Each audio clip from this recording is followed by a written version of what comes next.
Thanks for your time. Dr. Peter Glidden here, your steadfast advocate for health. Let's say that you didn't know what vitamin C was back in the day when scurvy was rampant. Scurvy is a horrible disease. Open sores develop on the body, your teeth separate from the gums, and you die a slow, painful, horrible death, and it's caused by a deficiency in vitamin C. Now, let's say that you didn't know what vitamin C was and you had no understanding of the relationship between the essential nutrient vitamin C and the health of the human body. Well, as a professionally trained and licensed medical doctor, you would deliver antibiotics and anti-inflammatory medications and surgical procedures, all of which would fail because none of them got to the root cause of the condition, which was a deficiency in vitamin C. All you have to do to cure that particular condition is deliver therapeutic amounts of vitamin C and the body heals itself, more or less. My point here is that the way that conventional medical doctors are trained is excellent. They're trained in surgery, they're trained in emergency medicine, trauma care. This is the wheelhouse of the conventionally trained MD, and this is their strength. This is what they bring to the table, and they should be lauded because of it. But they have no training, no respect, very little appreciation, and no clinical experience with medical nutrition. So for illnesses which are related to nutrient diseases, nutrient deficiencies, conventionally trained medical doctors are blind. They have no idea whatsoever. And, this really isn't a criticism because nobody can know everything, right? Nobody can know everything. Medical doctors don't know about chiropractic therapy. Medical doctors don't know about acupuncture. They don't know about Ayurvedic medicine. They certainly don't know about botanical medicine or naturopathic therapeutics, or the intimate relationship between the progression of disease and nutrient deficiencies. They don't know any of this, nor should they. But because we don't live in a free medical market, because we don't live in a society that has a free medical market, the only medicine that members, United States citizens, have access to is MD-directed medical treatment, which is really great for certain conditions, but really horrible for others. And this is one of the leading reasons why we have such horrible health outcomes here in the United States, because the medical doctors, bless their hearts, they only know so much. But in 1912, Congress granted, under pressure from the Carnegies and the Rockefellers, granted the American Medical Association exclusive control over who could and who couldn't call themselves a doctor. The medical doctors legislated themselves into first place, and they've stayed there ever since, and they've been there for so long that most people don't even know that we exist and so that they are the head of a monopoly. They're in first place because they legislated themselves there, not because their therapeutics are better. And, while they've been there, our health is getting worse. Alzheimer's has come out of nowhere. Now it's the sixth leading cause of death. It's an epidemic. Autism, the same thing. Type 2 diabetes exploding, obesity, everywhere, all of the time. This is not because the medical doctors are bad people, but it's because their skill set only goes so far. I mean, we wouldn't go to a chiropractor if we were in an automobile accident, had a triple compound fracture of the leg and bleeding artery. It's not the chiropractor's skill set to handle that. It's the surgeon's skill set to handle that. My point is that my profession, the naturopathic medical profession, the chiropractic medical profession, the acupuncturists, the Ayurvedic practitioners, right? Alternative practitioners are not allowed equal access to the medical stage. We are not. The medical doctors kicked us out in 1912. And there's, I could rant about the unfairness of this and the animosity, but, bygones. That's not the point here. The point here is that now in the 21st century, we need an equal playing field. We need to have a free medical market.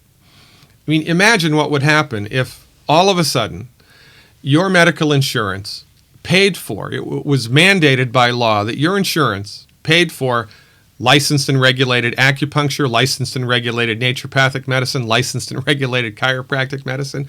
Imagine what would happen if all of a sudden universities and medical schools around the country were encouraged to and rewarded to fund and do research on acupuncture and naturopathic therapeutics and botanical medicine and the alternative, quote unquote, treatments of medicine to the same degree that they did pharmaceutical research. Imagine what would happen. It would be great. We'd have remarkable outcomes. But we're not even nearly close to this. My colleague, Dr. Joel Wallach, in the 80s, while working at the Yerkes Primate Research Center in Atlanta, Georgia, discovered a direct connection between selenium levels, the trace mineral selenium, in the body of a pregnant monkey mother, and the incidence of cystic fibrosis in the baby monkeys. He discovered a direct link between mineral deficiencies and the generation of a horrible disease, cystic fibrosis. And for this great contribution to medical science, Yerkes Primate Research Center fired him. And the research was blackballed. Why? Because in the 80s, even the notion that a simple nutrient could have a direct relationship to the genesis of a chronic disease was considered quackery, even though the evidence was right there. And this is the problem. This is the problem. You know, science changes one funeral at a time because scientists are inclined to believe what they were taught and disinclined to believe new information that comes along which goes against what they were taught, even though the new information is scientifically valid. So this is human nature. It's the human condition to be like this. So we need a free medical market. We do. If we had a free medical market, everything would change. I'm not saying that my profession, holds the key to the cure for all human conditions, but you wouldn't believe the things that I've seen people recover from. We need equal access to all types of licensed and regulated medicine. It needs to be a law. Right now in the United States, the only thing that can treat a disease is a drug. Did you know that? If I discovered through scientific inquiry and clinical experimentation, which was proven and published, that a dandelion extract cured pancreatic cancer unequivocally, if I could publish and prove that, the Food and Drug Administration would make the dandelion medicine a drug, and you'd only be able to get it through prescription. And now that's not right, but that's the way that it is. And this needs to change. So I'm calling on Congress, I'm calling on the senators, congressional leaders, and President Trump to create a new federal department for alternative medicine, a federal department to oversee the licensure and regulation and dissemination of holistic medicine and its therapeutics, because right now the Food and Drug Administration is in control of all of that, and they shouldn't be.